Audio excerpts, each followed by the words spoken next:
આજે આપણે chapter number 2 માં કેટલાક અગત્યના સૂત્રોનો અભ્યાસ કરીશું. ત્રિકોણમિતિય પ્રતિવિધેયોના કેટલાક અગત્યના સૂત્રો છે જે આપણને MCQ માં ઉપયોગી થાય અને કેટલીક ફાસ્ટ આપણે ગણતરી કરી શકીએ. તો પહેલો છે આખા એના બંચ છે, એટલે ધારો કે sin ઇન્વર્સ 1/x એટલે કે વ્યસ્ત હોય તો એને જો આપણે x ના સ્વરૂપમાં ફેરવવા છે તો કયા પ્રકારના સૂત્રોનો ઉપયોગ કરી શકાય. તો સૌથી પહેલું છે sin inverse 1/x cosec inverse x. આ ક્યારે લાગુ પડે કે જ્યારે x is greater than equal to 1 અથવા x is less than equal to -1, એટલે કે x belongs to r -1 થી 1 હોય ત્યારે આપણે આ સૂત્રનો ઉપયોગ કરી શકીએ. ત્યારબાદ cos ઇન્વર્સ 1/x બરાબર sec ઇન્વર્સ x આવે, જેની અંદર પણ x is greater than equal to 1 હોય અથવા x is less than equal to -1 હોય ત્યારે એનો ઉપયોગ કરી શકીએ. એટલે કે આ શરતને આપણે બીજી રીતે લખવી હોય તો x belongs to r વિવૃત અંતરાલ -1 થી 1 લખી શકાય છે. ત્યારબાદ tan inverse 1/x cot inverse x, પણ આ ત્યારે જ આપણે વાપરી શકીએ જ્યારે x is greater than 0 હોય ત્યારે. હવે જ્યારે x ની કિંમત greater than 0 ન હોય પણ x is less than 0 હોય ત્યારે એનું સૂત્ર બદલાઈ જાય છે. આ આપણે ધ્યાનમાં લેવાનું છે. tan inverse 1/x cot inverse x - pi આપણને મળે છે. ત્યારબાદ બીજા સૂત્રો છે માઈનસ ને પ્લસમાં ફેરવવાના. તો ધારો કે 1 નંબર sin ઇન્વર્સ -x હોય તો એ x ને આપણે પ્લસમાં ફેરવવો હોય તો આ વિધેયની અંદર -12 આવે છે, બરોબર, અયુગ્મ વિધેય હોવાથી. તો કે sin ઇન્વર્સ x મળે છે, જેમાં x belongs to સંવૃત અંતરાલ -1 થી 1 હોય છે.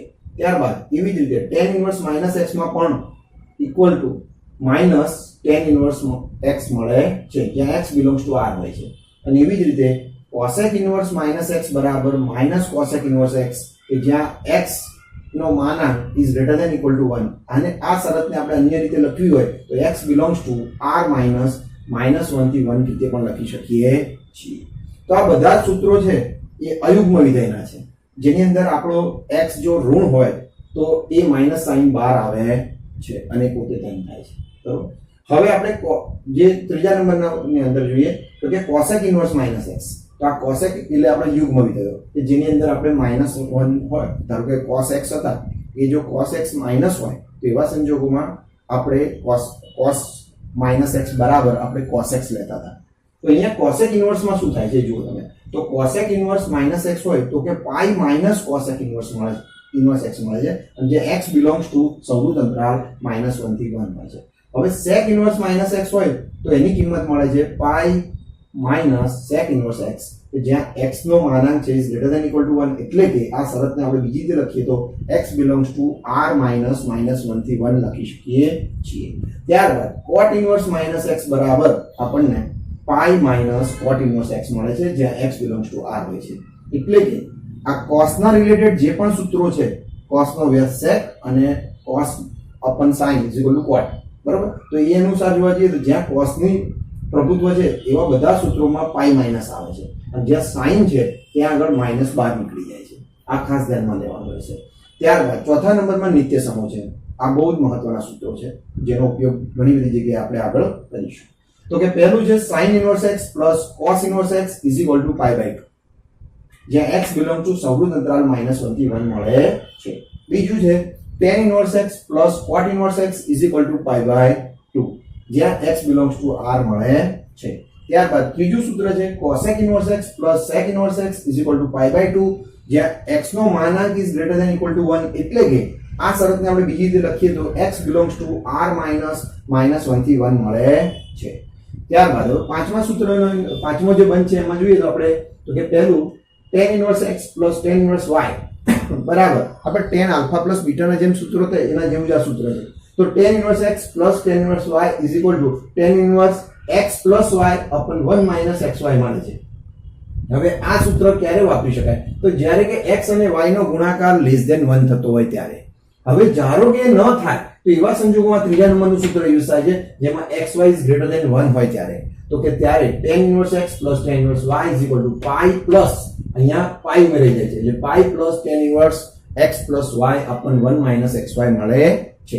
ત્યારબાદ બીજા નંબરના સૂત્રમાં આપણે બાદબાકી છે, એટલે કે tan inverse x tan inverse y હોય તો કે ઇક્વલ ટુ આપણને tan inverse x minus y અપન 1 plus xy મળે છે, જ્યાં x અને y નો ગુણાકાર ગ્રેટર ધેન -1 થતો હોવો જોઈએ.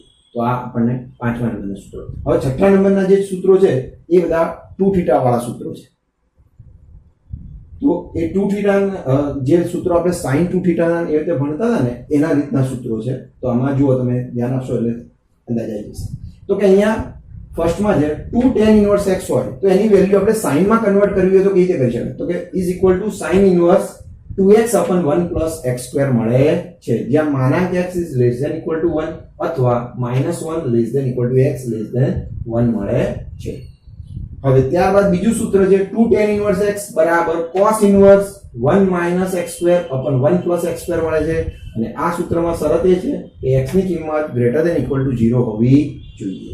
ત્યારબાદ 2 tan inverse x બરાબર tan inverse 2x upon 1 minus x square મળે છે, બરોબર, જેની અંદર x ની કિંમત -1 less than x less than 1 હોય ત્યારે આ સૂત્ર આપણે વાપરી શકીએ. આ બધા સૂત્રો મૂળ રીતે જોવા જઈએ તો ત્રિકોણમિતિની અંદર ત્રિકોણમિતિય વિધેયોની અંદર sin 2θ નું સૂત્ર જેમ આવતું હતું 2 tan θ upon 1 plus tan square θ. બીજું એવી જ રીતે cos 2θ નું સૂત્ર હતું 1 minus tan square θ upon 1 plus tan square θ, અને ત્યારબાદ tan 2θ નું સૂત્ર હતું 2 tan θ upon 1 minus tan square θ. તો આ સૂત્રોને આધીન જ આ સૂત્રો બનેલા છે. તો ધારો કે તમારા પેલા મગજની અંદર આગળના જો સૂત્રો હોય તેના અનુસાર તમે આ પણ બનાવી શકો છો. ઓકે, નંબર 2 માં સ્વાધ્યાય 2.2 માં દાખલા નંબર 1 નો અભ્યાસ કરીશું. 3 sin inverse x is equal to sin inverse 3x minus 4x cube, જ્યાં x belongs to સૌરુત અંતરાલ -1/2 થી +1/2 આવેલું છે. તો અહીંયા આપણે જોઈએ તો સૌથી પહેલા આ જે સૂત્ર છે એ જમણી સાઈડનું એમાં 3x minus 4x cube જે આ sin 3θ ને મળતું આવતું સૂત્ર છે. sin 3θ is equal to 3 sin θ minus 4 sin cube θ મળે છે. તો એની અંદર આપણે ધારો કે x is equal to sin θ ધારીએ તો આપણને આ સૂત્ર મળે, બરોબર. તો આપણે સ્ટાર્ટ કરીએ. ધારો કે x is equal to sin θ લેતા, તો θ is equal to sin inverse x મળે છે. અહીંયા આપણે જોઈએ કે અહીં x belongs to સમૃદ્ધ અંતરાલ -1/2 થી +1/2 સુધીનું છે, બરોબર. તો એને આપણે અસમતાના સ્વરૂપમાં લખીએ તો -1/2 less than equal to x less than equal to +1/2 મળે છે. હવે -1/2 છે એ વેલ્યુ sin ની ક્યારે આવી શકે? તો કે -1/2 છે, ધારો કે sin નો જે વિસ્તાર છે એના અનુસાર જોવા જઈએ તો આપણે sin ઇન્વર્સ માટે આપણે -π/2 થી π/2 અંતરાળ લીધેલો હતો, સમૃદ્ધ અંતરાળ, કે જેથી sin ઇન્વર્સ 1 અને વ્યાપ્ત વિધેય મળે. તો એના અનુસાર જ આપણે સેટ કરીએ તો -1/2 છે એને આપણે sin -π/6 તરીકે લખી શકીએ, અને x is equal to તો sin θ છે જ આપણી પાસે. તદુપરાંત 1/2 તો પહેલા ચરણમાં આવશે તો sin π/6 લઈ શકાય. તો એના અનુસાર આપણે જો sin વિધેય છે ચોથા ચરણમાં અને પહેલા ચરણમાં વધતું વિધેય છે, કારણ કે ચોથા ચરણમાં એ -1 થી તે 0 સુધી પહોંચશે, અને 0 થી જ્યારે પહેલા ચરણમાં આગળ વધે તો 0 થી એ પોતે 1 સુધી પહોંચે, એટલે કે બંનેમાં વધતું વિધેય છે. જ્યારે વધતું વિધેય હોય ત્યારે અસમતા બદલાતી નથી, જ્યારે વિધેયને દૂર કરીએ તો sin વધતું વિધેય હોવાથી તેને દૂર કરીએ તો કોઈ ફરક નથી પડતો. તો -π/6 less than equal to θ less than equal to π/6 મળે છે, જ્યાં sin ચોથા અને પ્રથમ ચરણમાં વધતું વિધેય છે. હવે જોઈએ કે અહીંયા આપણે અહીંયા એકચ્યુઅલી આપણે 3θ ની જરૂર પડશે, કારણ કે અહીંયા આપણે આ વેલ્યુ મૂકીશું તો આપણને sin 3θ મળશે. તો આપણે હવે ધારણા પરથી આગળ વધીએ તો કે જમણી બાજુ જબા બરાબર sin inverse 3x minus 4x cube તો અહીંયા આપણે આગળ વધીએ તો x ની કિંમત મૂકીએ તો x આપણને sin θ આપણે લીધા છે તો કે sin inverse 3 sin θ minus 4 sin cube θ. હવે આ વેલ્યુ છે એ આપણી પાસે સૂત્ર છે sin 3θ 3 sin θ minus 4 sin cube θ.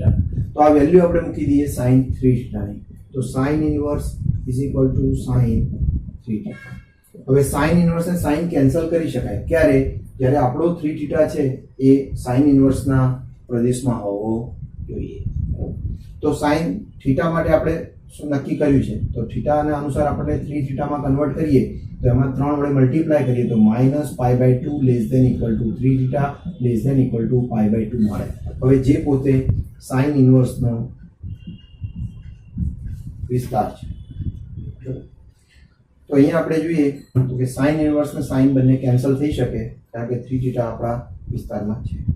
તો એવા સંજોગોમાં આપણે અહીંયા 3θ મળશે sin ઇન્વર્સ ને sin કેન્સલ થશે અને θ બરાબર આપણી પાસે વેલ્યુ છે sin ઇન્વર્સ x તો 3 sin ઇન્વર્સ x મળે છે જે આપણી જવાબ મળે. આ મુજબનો બીજો દાખલો છે. તો બીજા દાખલામાં શું કહે છે દાખલા નંબર 2 માં કહે છે કે 3 cos inverse x is equal to cos inverse 4x³ minus 3x જ્યાં x belongs to સંવૃત અંતરાલ 1/2 થી 1 મળે છે. હવે અહીંયા આપણે જોઈએ આ દાખલાની જેમ જ વિચારીએ તો અહીંયા જેમ 3x - 4x³ હતું તો એને આપણે x sin θ લઈએ તો આપણને sin 3θ નું સૂત્ર મળતું. એવી જ રીતે જોઈએ તો અહીંયા 4x³ minus 3x છે તો x બરાબર જો હું cos θ લઉં તો મને 4 cos³ θ minus 3 cos θ મળે જેની વેલ્યુ મારી પાસે cos 3θ મળી શકે. એટલે હું અહીંયા x ની કિંમત sin θ cos θ લઈશ.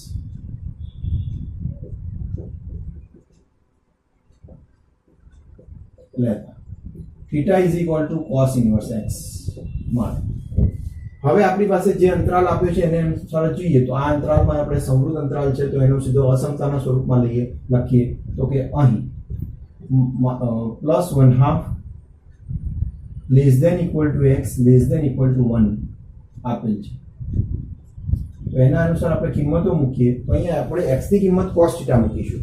તો cos θ ની 1/2 કિંમત ક્યારે આવે તો કે cos θ ની 1/2 કિંમત છે એ cos π/3 આવે <= cos θ <= cos 0. 1 કિંમત છે પહેલા ચરણમાં 0 આવે. હવે અહીંયા આપણે જોઈશું તો θ ને બંને આપણે cos વિધેયને દૂર કરવો છે તો cos વિધેયને દૂર કરીએ તો cos વિધેય પ્રથમ ચરણમાં આ બંને ચરણ જુઓ તો આ 0 છે અને આ π/3 એટલે 0 થી 60 ડિગ્રીનો જે ખૂણો છે એ આપણને ક્યાં રચાય તો કે પ્રથમ ચરણમાં રચાય. એટલે પ્રથમ ચરણમાં પણ cos છે ને ઘટતું વિધેય છે કેમ કે cos 0 એની કિંમત 1 છે જ્યારે cos π/2 એની કિંમત 0 છે એટલે કે 1 થી ઘટીને 0 થાય. એટલે cos ઘટતું વિધેય હોવાથી અહીંયા અસમતા આપણી બદલાય. તો અહીંયા આપણી અસમતા બદલાય તો શું થાય કે π/3 > θ > 0. પ્રથમ ચરણમાં cos ઘટતું વિધેય છે. હવે જુઓ આપણે ડાબી બાજુથી જમણી બાજુથી સ્ટાર્ટ કરીશું. જમણી બાજુમાં આપણને લખ્યું છે કે cos inverse 4x³ minus 3x. તો હવે આપણે કિંમતો મૂકીએ. x ની કિંમત cos θ છે તો કે cos inverse 4 cos³ θ minus 3 cos θ મળે છે. હવે આ સૂત્ર કોનું છે તો કે cos 3θ નું આપણે અહીંયા સૂત્ર મૂકી દઈશું cos ઇન્વર્સ cos 3θ. અહીંયા જો આપણે cos ઇન્વર્સ ને cos કેન્સલ ક્યારે થઈ શકે તો કે આપણો 3θ આપણા cosના પોતાના જે વિસ્તાર છે એમાં હોવો જોઈએ. બરોબર. તો એની અંદર જોઈએ cos ઇન્વર્સના વિસ્તારમાં તો કે આપણી પાસે થીટાનો આપણે વેલ્યુ શોધી છે. અહીંયા જુઓ કે π/3 <= θ > 0 છે. હવે એને વ્યવસ્થિત ગોઠવવો હોય એટલે કે મીન્સ કે લેસ ધેન ના સ્વરૂપમાં મારે ગોઠવવું હોય તો મને આ રીતે પદ મળે 0 <= θ <= π/3. હવે એને હું 3 વડે મલ્ટીપ્લાય કરીશ તો 3θ <= π મળે. બરોબર. તો અહીંયા આપણે જે 3 થીટા છે એ પોતે 0 થી પાઈ સંકૃત અંતરાલ છે અને જે કોસ ઇન્વર્સનો વિસ્તાર છે તો એમાં કંઈ વાંધો આવશે નહીં, આપણે એને રદ કરી શકીશું. તો આપણને આન્સર મળે 3 થીટા અને 3 થીટાના અનુસાર આપણે હવે થીટાની વેલ્યુ મૂકીએ તો 3 કોસ ઇન્વર્સ x મળે છે અને જે આપણો ડાબી બાજુ છે. ઓકે, દાખલા નંબર 3 માં જોઈએ આપણે કે tan inverse of √1 + x² - 1 upon x, જ્યાં x is not equal to 0 છે. તો અહીંયા 1 + x² માટે આપણે કયું પદ લઈએ કે જેથી આપણને એનું સોલ્યુશન મળે? તો આપણે x = જો tan લઈએ તો એવા સંજોગોમાં આપણને 1 + tan² મળશે અને એનું સૂત્ર મેં અહીંયા લખ્યું છે 1 + tan² = આપણને sec² લઈ શકીએ અને sec² નું વર્ગમૂળ લઈએ તો આપણને sec મળે, બરોબર? તો એના અનુસાર આપણે આનું સોલ્યુશન આપી શકીએ. તો આપણે x = tan થીટા ધારતા થીટા tan ઇન્વર્સ x મળશે અને જ્યાં થીટાની કિંમત શું આવે તો કે tan ઇન્વર્સ x નો વિસ્તાર કેટલો? તો કે વિવૃત અંતરાલ -π/2 થી π/2 મળે. હવે આપણે સ્ટાર્ટ કરીએ. તો tan ઇન્વર્સ √1 + x² છે, x ની જગ્યાએ આપણે tan મૂકીએ તો 1 + tan² થીટા મળે છે -1 છેદમાં tan થીટા. હવે જોઈએ આપણે અહીંયા x ની કિંમત tan થીટા તરીકે મૂકી તો 1 + tan² થીટા મળ્યો. 1 + tan² થીટાની કિંમત અહીંયા આપણી પાસે લખેલી છે, સૂત્ર છે આવું, આપણું નિત્યસમ છે sec² થીટા - tan² થીટા = 1. તો એના અનુસાર 1 + tan² થીટા = sec² થીટા મળે છે. તો આપણે અહીંયા લખીશું tan inverse √sec² theta -1 upon tan theta. હવે આપણે આગળ વધીએ તો જુઓ 1 √sec² થીટા, જો એનો રૂટ કેન્સલ કરીએ, રૂટ છે, રૂટને સ્ક્વેર બંને કેન્સલ કરીએ તો આવા સંજોગોમાં આપણને sec થીટાનો માનાંક મળે. એટલે કે sec થીટા ધન પણ હોઈ શકે અથવા ઋણ પણ હોઈ શકે. એ sec થીટા -1 છેદમાં આપણને મળશે tan થીટા.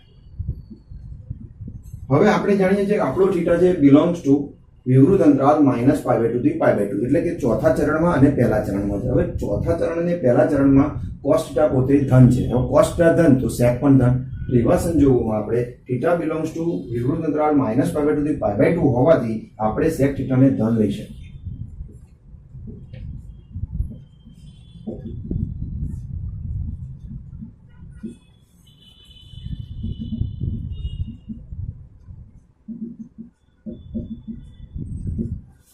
હવે જુઓ આપણે એનું સાદુરૂપ આપીએ તો આપણને શું મળે? તો આ 1 cos θ હું લખી શકું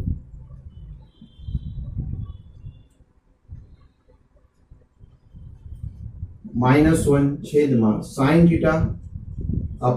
cos θ. લસા લઈ લઈએ આપણે તો લસા લેતા આપણને શું મળે? તો કે tan ઇન્વર્સ 1 - cos θ છેદમાં sin θ. હવે બંનેના છેદ cos θ સેમ છે એટલે આપણે કેન્સલ કર્યા તો આપણને 1 - cos θ sin θ મળે છે. હવે આપણે જોઈએ તો કે 1 - cos θ નું એવું કોઈ સ્વરૂપ કે જે નીચે આપણે sin θ સાથે કેન્સલ કરી શકાય. તો કે 1 - cos θ = 2 sin² θ. આ સૂત્ર આપણે અગાઉ પહેલા ભણેલા છે.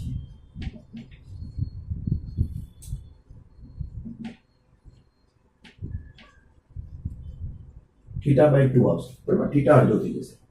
હવે ત્યારબાદ છે બીજું છે sin θ નું. તો એ sin θ નું છે એકચ્યુઅલી એના માટે આપણે sin 2θ વાળું સૂત્ર છે એ વાપરીશું કે જેમાં 2 sin θ * cos θ, એટલે કે અહીંયા આપણે θ છે તો θ/2 થઈ જશે. એટલે કે sin θ બરાબર આપણને મળે 2 sin θ/2 * cos θ/2. હવે આ કિંમતો આપણે આપણા પદમાં મૂકીએ તો આપણને શું મળે? તો કે જુઓ tan ઇન્વર્સ 2 sin² θ/2 છેદમાં 2 sin θ/2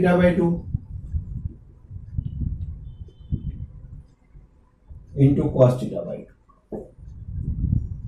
હવે જોઈએ આપણે જો 2 કેન્સલ થશે, sin θ/2 બંને કેન્સલ થશે. તો એવા સંજોગોમાં શું મળે છે? તો કે tan ઇન્વર્સ tan θ/2 મળે છે, બરોબર? 2 કેન્સલ થાય છે, sin θ/2 પણ કેન્સલ થાય એટલે sin θ આપણને cos θ મળશે અને જેને આપણે tan θ/2 લખી શકીએ. હવે જુઓ tan ઇનવર્સ ને tan બંને ક્યારે કેન્સલ થઈ શકે? જ્યારે θ/2 નો વિસ્તાર જે છે એ આપણા મૂળ વિસ્તાર tan ના વિસ્તારમાં હોવો જોઈએ, બરાબર, tan ઇનવર્સના. તો એની અંદર જોવા જઈએ તો આપણી પાસે ઓરિજિનલી θ શું કીધો છે? તો કે θ બિલોંગ્સ ટુ -π/2 થી π/2 છે.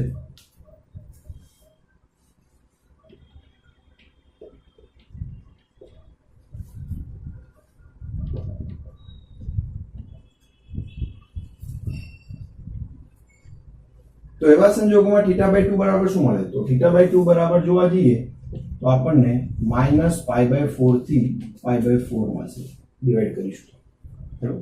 અને એવા સંજોગોમાં આપણે એને આ જે મૂળ વિસ્તાર છે એ θના વિસ્તારમાં જ આપણને મળે છે, એટલે કોઈ ફરક પડશે નહીં. તો આપણે θ/2 ને એટલે tan ઇનવર્સ ને tan ને કેન્સલ કરી શકીશું. તો આપણને જવાબ મળશે θ/2.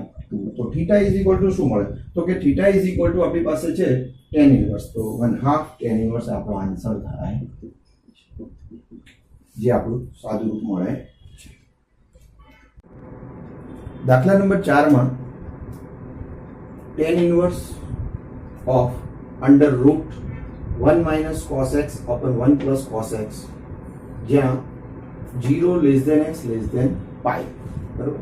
તો આપણે અહીંયા સ્ટાર્ટ કરીએ તો સૌથી પહેલા 1 - cos x નું સૂત્ર આપણે કઈ જગ્યાએ યુઝમાં લઈએ છીએ? તો જુઓ અહીંયા 1 - cos θ બરાબર 2 sin square θ/2 મળે છે. એવી જ રીતે નીચેનું સૂત્ર 1 plus cos x છે, એના જેવું જ અહીંયા સૂત્ર આપણે ત્રિકોણમિતિમાં ભણ્યા છીએ, 1 plus cos θ = 2 cos square θ/2 મળે છે. તો એનો ઉપયોગ કરીને આપણે એનું સોલ્યુશન કરી શકીએ.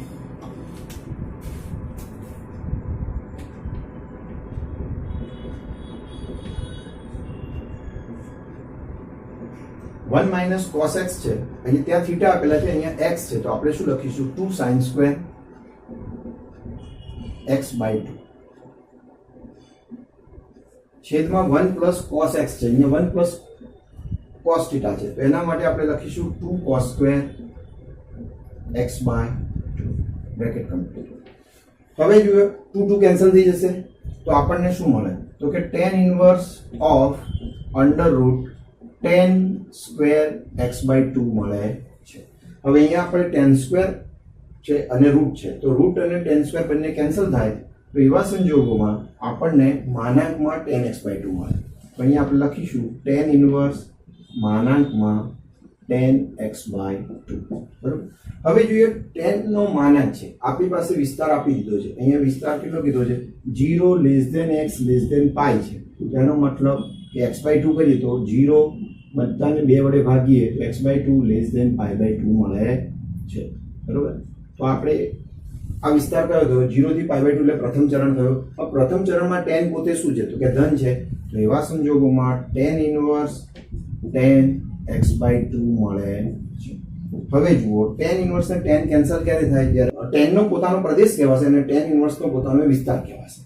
બંને સેમ આવે, જે -π/2 થી π/2 છે, વિવૃત અંતરાલ, બરોબર. અને એની અંદર જ આપણો આ 0 થી π/2 નો વિસ્તાર આવેલો છે, માટે આપણે tan ઇનવર્સ અને tan બંનેને કેન્સલ કરી શકીએ છીએ. તો આપણને આન્સર મળશે x/2.